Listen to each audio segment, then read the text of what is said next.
produit par Binge Audio.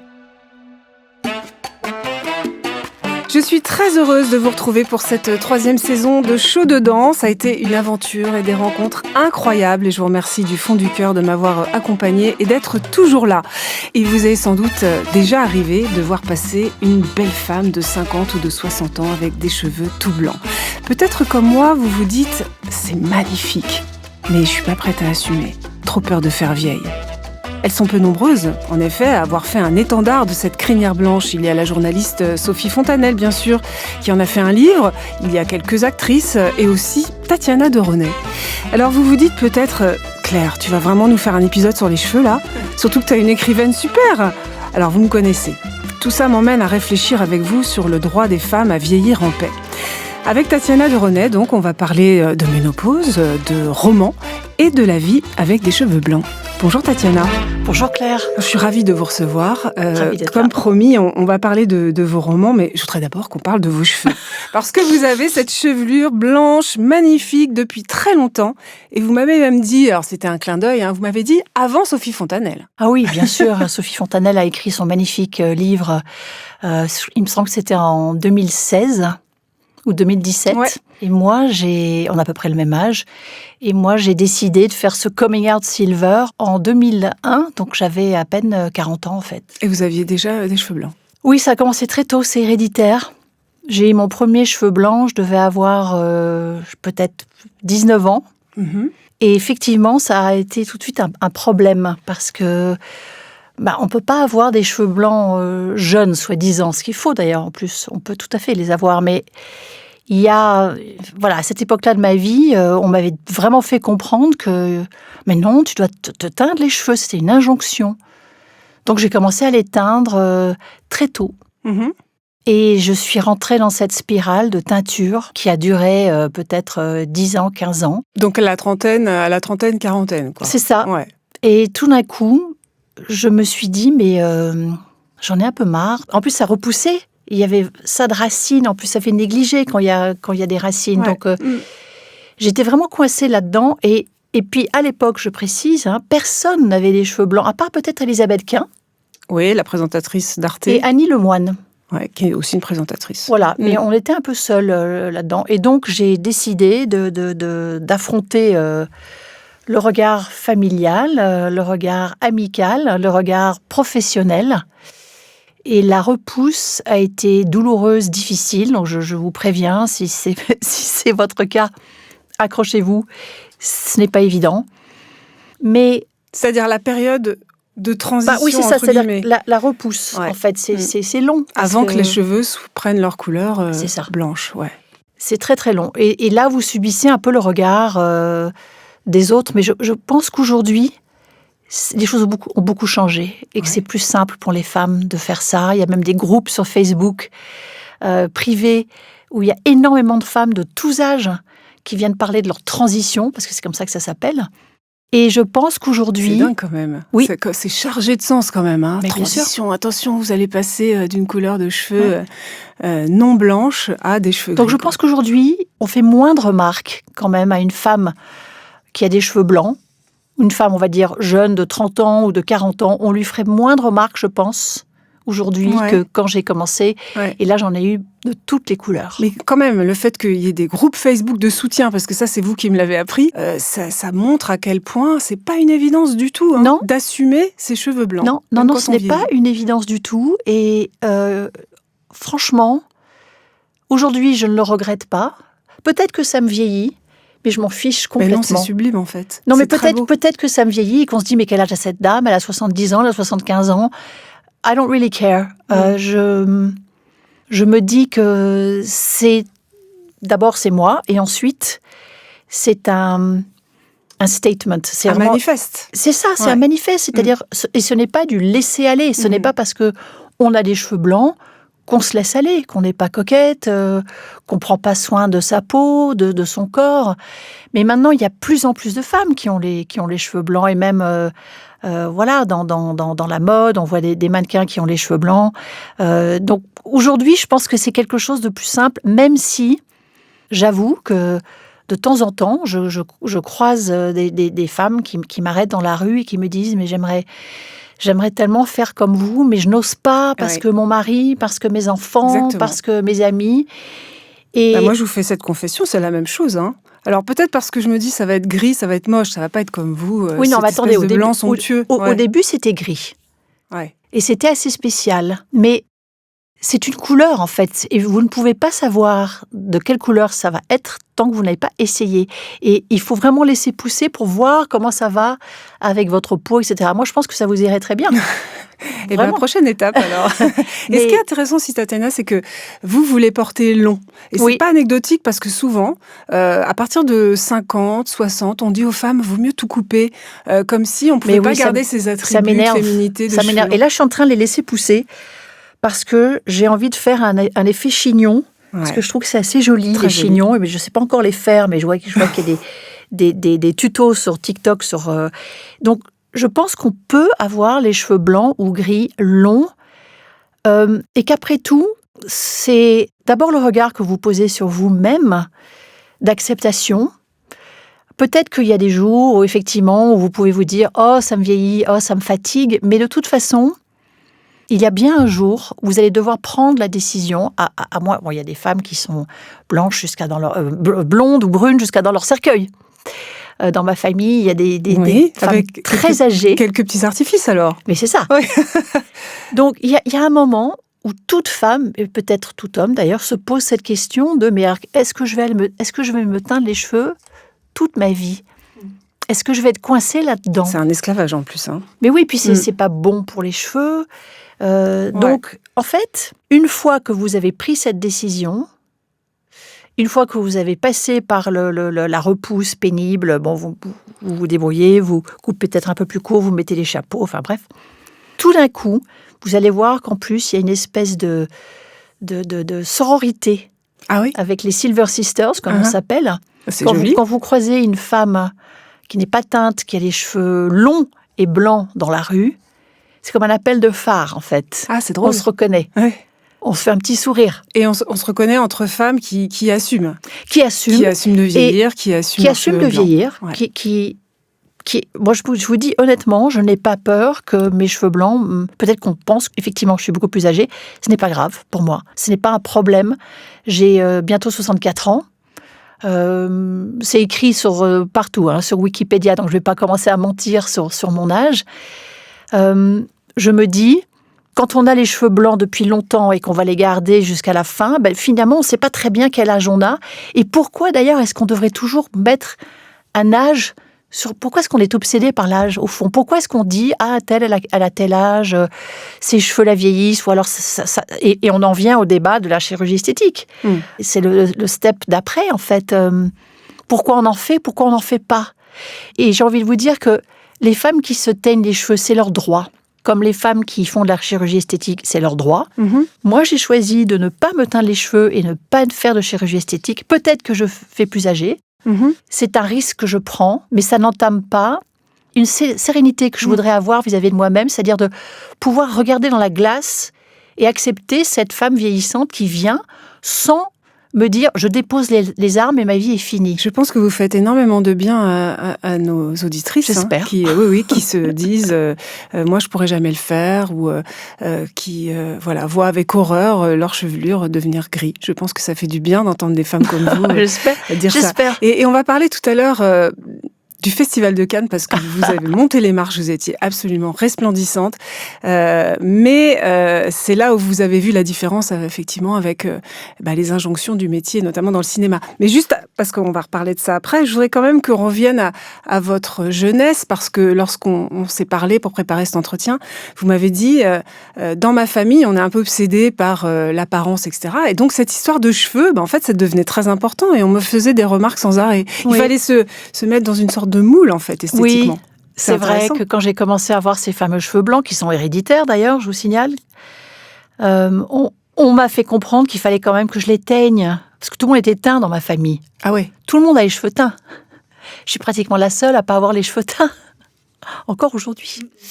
Et donc ça a été mon premier acte de rébellion, de ne pas les teindre, de les assumer. Et j'ai subi des remarques pas très sympathiques de mon entourage. Je vais pas les dire ici. Mais quand on vient d'une famille, effectivement, qui est tellement obsédée par l'apparence, la minceur, il faut être mince, bronzé, sportif, voilà. Et ben, On rappelle quand même, Tatiana, qui sont vos parents, Joël de René, Oui. Stella de René, donc un grand sportif, que j'adore. un grand surfeur, Voilà. notamment, hein, donc un grand scientifique à la base, mais qui a contribué à démocratiser le surf en France, un tonton, Arnaud de René, qui était un aventurier, etc. Donc c'est vrai que c'est une famille qui a beaucoup de panache. Et en quelque sorte, on vous a dit, attends, tu rentres pas dans le moule si tu ne joues pas le jeu de l'apparence. Et moi, j'ai prouvé qu'on peut avoir du panache avec des cheveux blancs. Voilà, et qu'on peut monter les marches au Festival de Cannes avec des cheveux blancs et sans ressembler à, on va dire quoi, une dame âgée un peu fatiguée. Ouais. Et l'âge, c'était un problème dans votre famille. Oui. Ouais. Ça a été un problème pendant assez longtemps. On nous a fait croire que mes parents avaient le même âge, alors qu'en fait, ma maman était un peu plus âgée que mon père. Ah oui? Et on nous a fait croire qu'ils avaient le même âge. Et moi, j'ai découvert le poteau rose en découvrant leur passeport. Et on m'a expliqué qu'on avait peur que je sois choquée par la différence d'âge, qui est minime, hein, je vous signale tout de suite. Combien? Peut-être 3 ans et demi. Ah oui, en effet. Voilà. Mais je pense que beaucoup de cette génération, peut-être de 68 arts, ont été les corps, il fallait être nu, il fallait être bronzé, il fallait être mince, il fallait faire ci. Et effectivement, les cheveux blancs, ça rentrait pas du tout dans l'histoire, parce que ça faisait vieux. Et on vous a dit, quand vous êtes devenue écrivaine, romancière célèbre à 46 ans, elle s'appelait Sarah, on vous a dit, dans votre entourage, il faut que tu teignes les cheveux pour passer à la télé. C'est ça. On m'a dit ça. C'est drôle. Et c'est là où je me suis dit, jamais. Jamais. Et puis, en fait, maintenant, ces cheveux blancs sont devenus ma marque de fabrique. Je ne peux pas faire une télé, une radio sans qu'on m'en parle. Ouais. Et ça fait combien de temps que ça va faire bientôt 24 ans que Mais ça aussi, c'est fou. Parce qu'imaginez un homme de votre âge, on lui fait pas tout un truc sur ses cheveux. Mais non. Alors, je sais bien que nous aussi, là, ça fait 20 minutes qu'on est en train de parler de cheveux. Oui. Mais c'est pour dire quelque chose. Je sais. C'est pour dire que notre société, le regard sociétal a du mal avec la femme qui vieillit. Et on aurait pu croire qu'avec le temps qui passe, voilà. Mais des cheveux blancs restent un sujet assez tabou. Ouais. Et dans certains pays, comme l'Italie ou l'Espagne, par exemple, on me regarde comme une bête curieuse. Des pays latins, alors. Ah oui, tout le monde est archi-teint là-bas, les hommes aussi. Ah ouais. Enfin, il y a des femmes italiennes très élégantes qui se teignent pas les cheveux et voilà, qui sont connues d'ailleurs. Mais vous sentez le regard quand même dans ces pays-là. Ah, je sens le regard un peu stupéfait. Et les Américaines se sont mises assez récemment à embrasser les cheveux blancs, à pouvoir les accepter.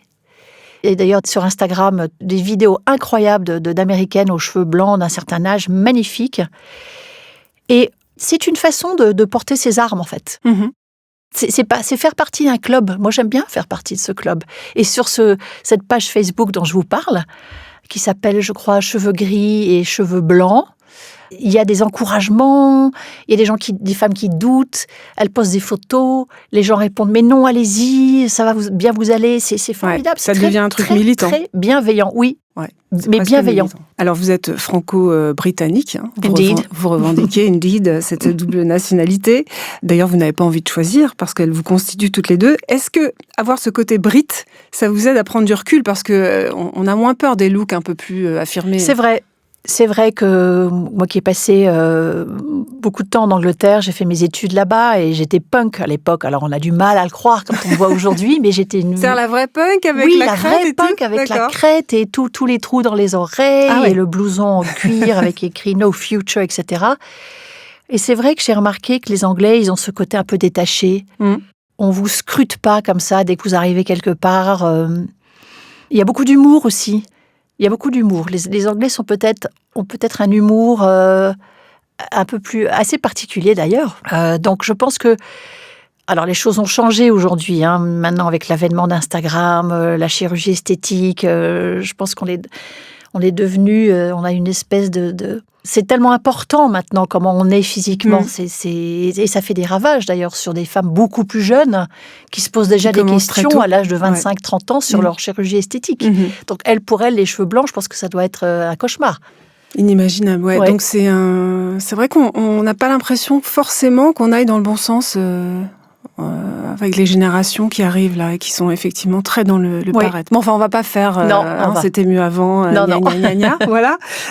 Mais donc oui, pour rester sur la culture anglaise, moi j'ai remarqué aussi que par exemple la ménopause, c'est quelque chose qui est beaucoup moins tabou. Il y a des femmes Oui. connues qui font des livres, qui deviennent très, très militantes de cela. C'est moins tabou là-bas que ça peut l'être Et en alors, je vais France. vous raconter une histoire. J'étais, il n'y a pas très longtemps, en Norvège pour la sortie d'un de mes livres là-bas. J'aime beaucoup aller en Scandinavie. Je trouve qu'il y a vraiment une ambiance absolument formidable quand on promeut un livre. Et mon éditrice m'a dit qu'il y avait des émissions sur la ménopause, pas du tout à des heures, genre à 1h du matin, mais aux heures de pointe. Et que tout le monde regardait, les hommes aussi. Ah oui ? Oui. Ah, intéressant, faut Pour que je me penche comprendre, là-dessus. oui, pour Ouais. comprendre, et ce n'est pas tabou, ce n'est pas notre vie est finie, c'est une transition en fait, et on va revenir à ce mot-là. Moi, je pense que la ménopause est une transition, Mhm. et pour moi personnellement, c'est une libération, vraiment. Donc vous l'avez plutôt bien vécu, vous ? Alors, j'ai eu des petits problèmes comme tout le monde. Ouais. J'ai eu des problèmes d'articulation et de grosse fatigue. Mhm. Peut-être pas de très bonne humeur. Mm. Mais j'avais exactement 50 ans quand c'est arrivé.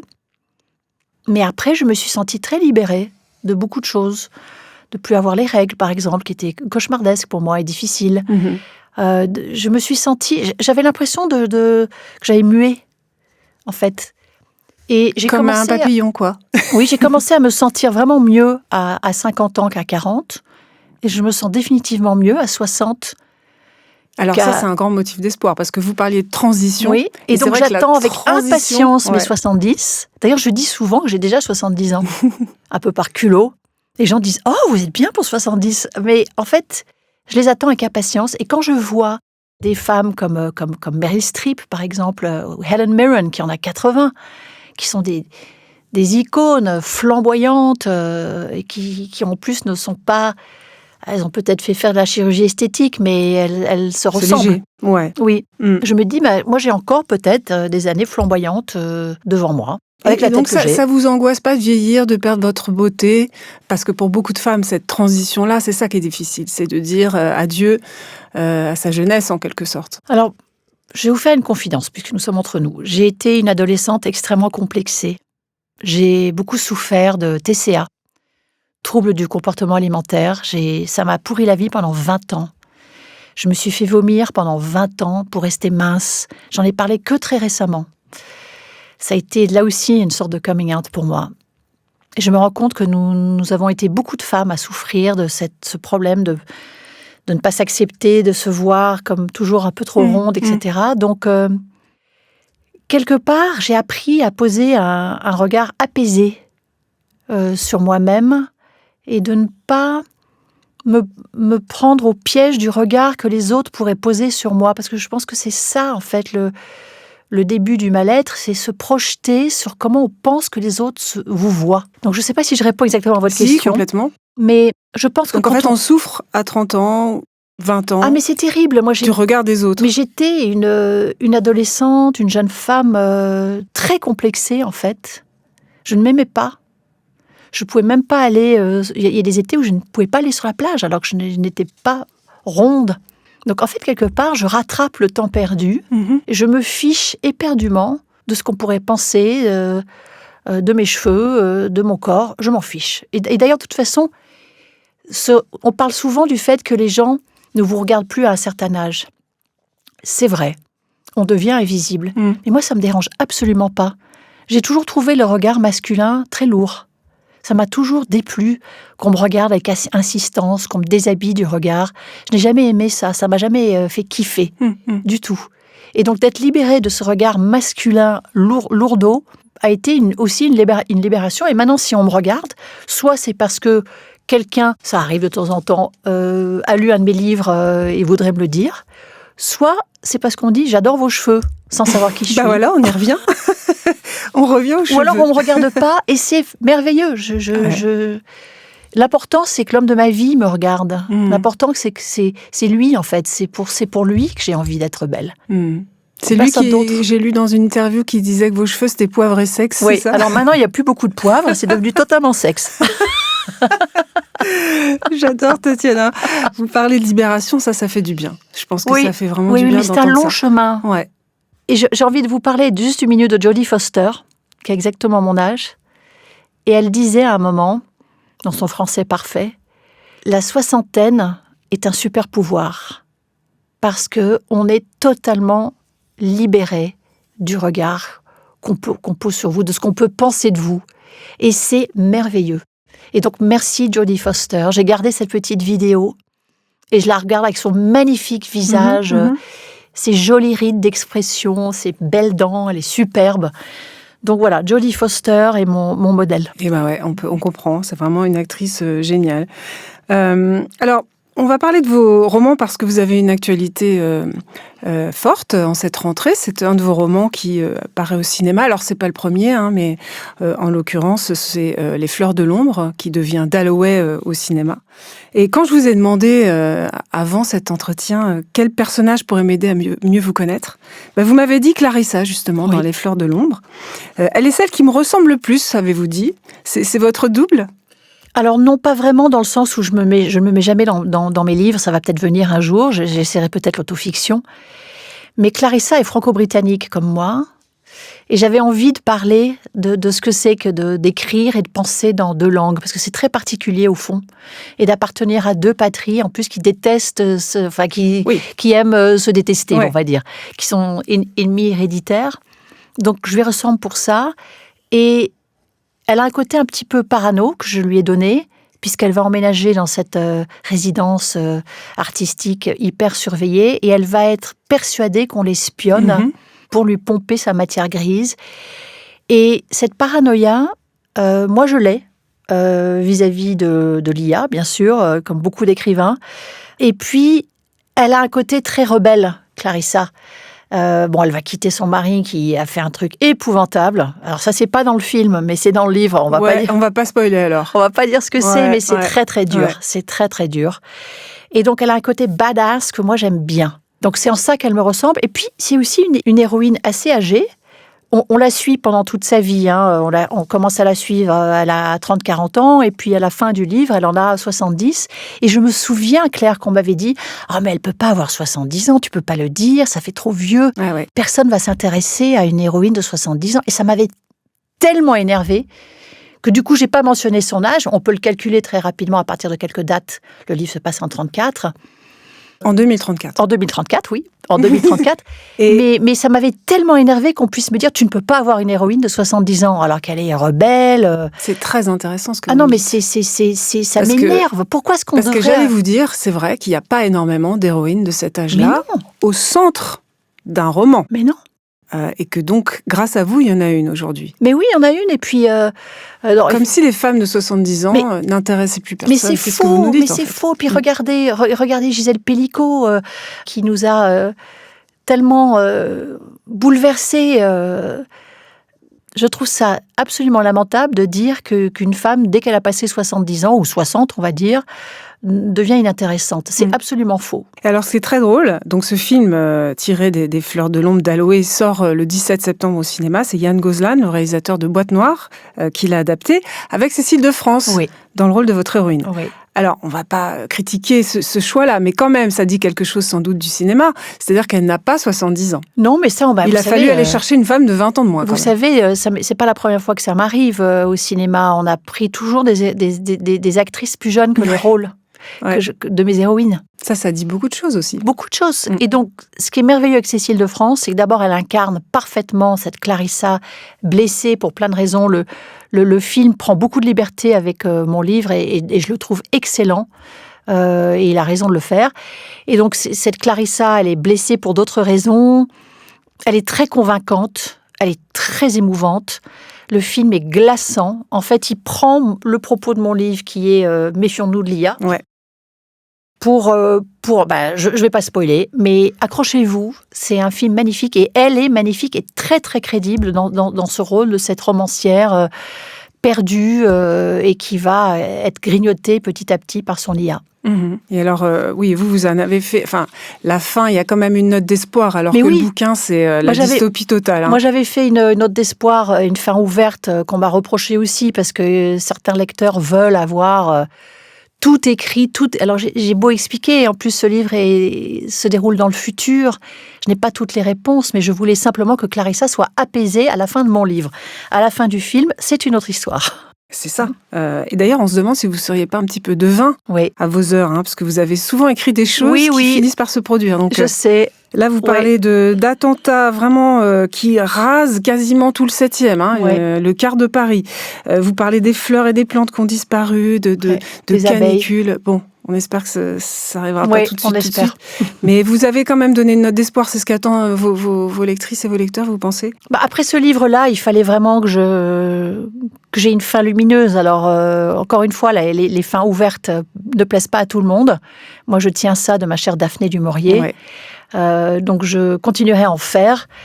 Je me pose beaucoup de questions sur la fin du livre que je suis en train d'écrire, qui est un roman d'amour. Première fois que je m'attaque à l'amour, donc je suis encore dans les affres de est-ce que je vais faire un happy end, cucu, ou est-ce que je vais laisser mes lecteurs pantelants sur un cliffhanger effrayant, je ne sais pas encore. Suspense terrible. Alors, pour revenir à Clarissa dans ce roman Les Fleurs de l'ombre, c'est un personnage très intense, comme toutes les femmes dans vos livres. Elle vit une grosse période de crise. Et d'ailleurs, elle a peut-être du mal à vieillir elle-même. Je vais vous lire un passage qui m'a interpellée.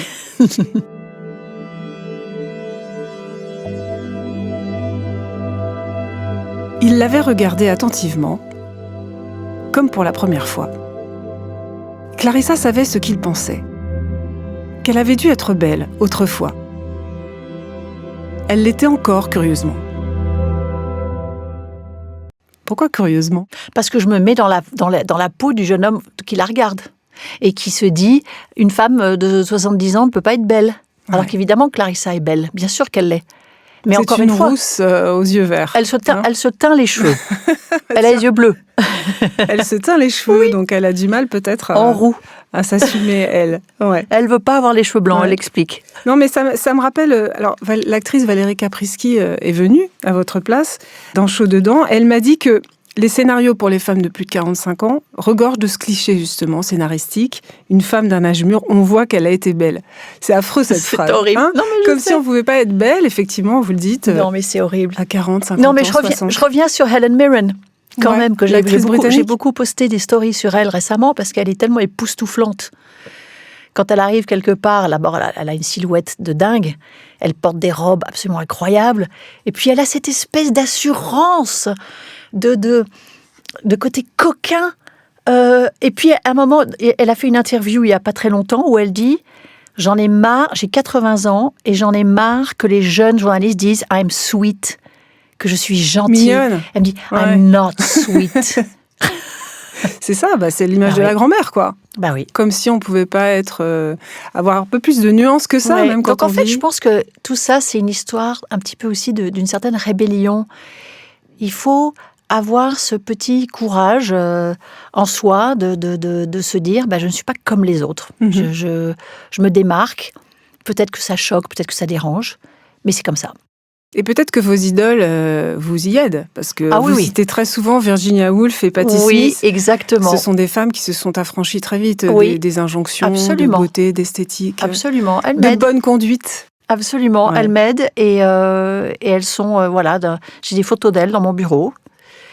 Et ma chère Daphné du Maurier, qu'elle aussi ne se teignait pas les cheveux et qui assumait ses rides. Elle s'en plaignait d'ailleurs dans son journal. Elle disait « Mais pourquoi est-ce que je suis tellement ridée ?» Et son fils lui disait « Mais parce que tu te mets trop au soleil. » Alors justement, on en parlait tout à l'heure, vous m'avez dit votre grande fierté à monter les marches à Cannes. Vous étiez sublime d'ailleurs, et vous étiez une des seules femmes pas retouchées. C'est vrai, avec des cheveux blancs. Mais oui. Ouais. Écoutez, c'est comme ça.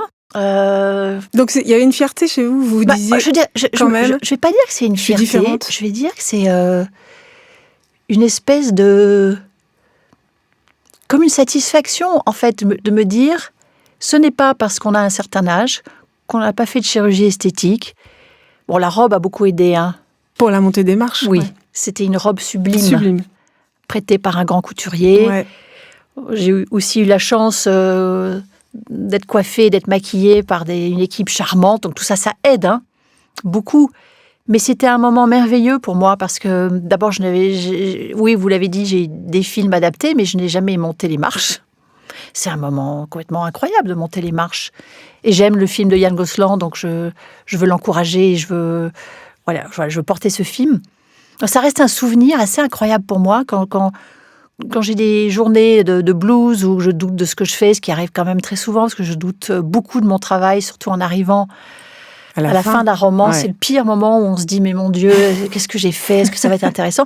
Et bien tout d'un coup, je me revois sur les marches avec toutes ces équipes, ces actrices merveilleuses, Anna Mouglali, Cécile de France, Mylène Farmer. Et je me dis « bon, j'ai fait ça une fois dans ma vie. » C'est comme une petite image qui est coincée dans ma tête. Et c'est vrai que vous parliez de Hélène Mirren. Il y a très peu de femmes dans le cinéma qui osent faire leur âge, entre guillemets. Oui. Je pense à Andie MacDowell, par exemple.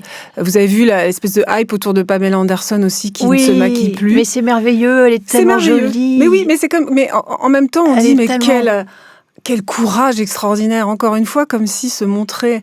au naturel. Peut-être que les choses sont en train de changer, je ne sais pas. Peut-être que enfin il y aura une bienveillance. En tout cas, c'est rafraîchissant de voir ça et de voir cette femme qui était la bimbo par excellence. Et se renaître de cette façon. Et quant à Andie MacDowell, elle est magnifique. Elle est trop belle. Elle est juste magnifique.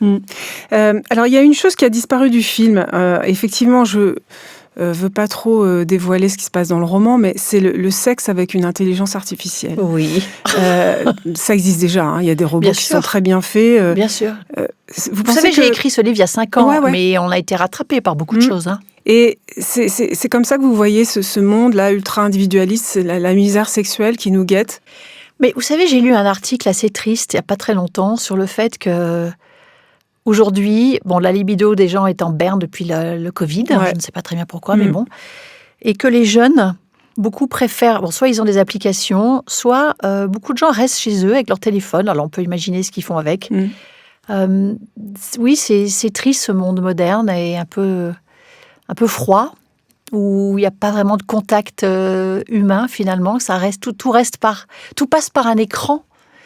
Ou alors par une machine ou une intelligence artificielle. Je retiens le mot artificiel. Où allons-nous ? Et puis pour vous, pour la création artistique, pour les romanciers, c'est terrible. Ah, c'est terrible. Vous savez, j'ai fait un test sur ChatGPT. Je lui ai demandé d'écrire en anglais et en français dans mon style à moi. Ah ouais ? C'était assez édifiant. Oh là là, c'est tellement flippant. Il est allé chercher tous les thèmes qui m'intéressent, les lieux, les secrets de famille, et tout en me disant avec des petits smileys, tu veux que je continue dans le style de Tatiana Dronet ? J'ai dit non, ta gueule, merci, au revoir. Non, mais c'est très flippant, je suis d'accord. Ouais. Oui, pour l'instant, j'ai encore un métier. Je ne sais pas pour combien de temps encore. Je suis très contente d'en arriver à ce stade de ma carrière, maintenant.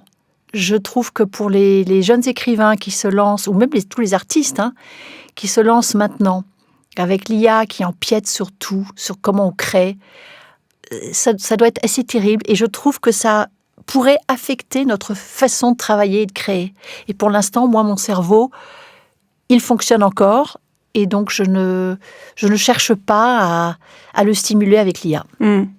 Mais c'est vrai qu'on se demande où ça va tout ça, parce que maintenant l'intelligence artificielle arrive vraiment à nous copier, à nous imiter de façon très, très bluffante. Et alors, je reviens sur les robots, juste parce que vous écrivez les robots sont perpétuellement de bonne humeur, ils n'ont pas de migraine, de ménopause, de maladie, de saut d'humeur, ils sont toujours là, disponibles. Oui, alors c'est vrai que j'avais été, et on ne le sait pas assez d'ailleurs, mais pour écrire ce livre, donc il y a 5 ans, 6 ans, mais maintenant les choses sont encore plus perfectionnées, je m'étais renseignée sur le marché des robots sexuels.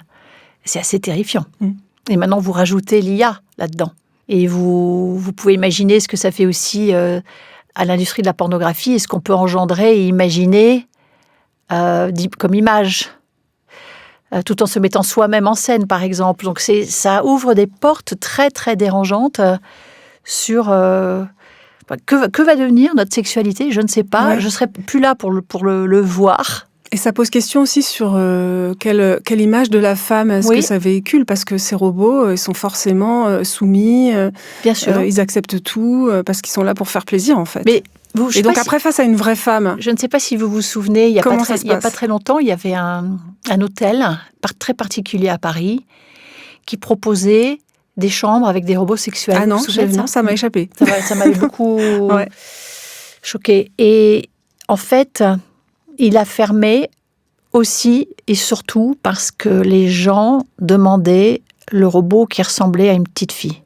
Oh. Ou à une adolescente. Parce qu'il y en avait un. Oui. Donc déjà, ils en proposaient un. Oui. Ouais. Et ça m'avait... Très choquant. Vraiment beaucoup choqué. Mm-hmm. Donc ces dérives sont malheureusement irrémédiables. Je ne sais pas très bien comment on va survivre à ça, nous femmes. C'est clair. Je ne sais pas. C'est assez préoccupant, en effet. Là, vous venez de mettre la main sur votre dernier livre, je crois, vous êtes dedans, là. Je suis dans la fin de mon... Je dois le rendre incessamment sous peu, donc voilà, si je parais un peu fébrile, c'est parce que je vis dans un monde parallèle, je vis dans la fin de ce livre. Et alors, le pitch en 2 mots? Mais non, attendez, vous rigolez. Non, c'est beaucoup trop tôt. Je vous dirais simplement... Sur l'amour, donc. Oui, il y a une question... En fait, je n'ai jamais parlé d'amour. J'ai toujours parlé de désamour. J'ai toujours parlé de tromperie, d'infidélité, de drame. Donc là, je m'attaque à l'amour. Tout en essayant d'être optimiste. Je le suis. Mais attention, c'est pas une romance. C'est pas une petite histoire d'amour. C'est beaucoup plus compliqué. Et ça parle aussi d'écrivains. Mais je vous dirai pas comment ni pourquoi. C'est inspiré de faits réels? Vous aimez bien ça, vous inspirer de faits réels? Oui, mais j'aime bien m'inspirer de faits réels tout en tordant le cou à ces faits réels pour en faire quelque chose de faux qui ressemble totalement à du vrai. Ça, c'est ça ma marque de fabrique. On a hâte. Oui, j'espère.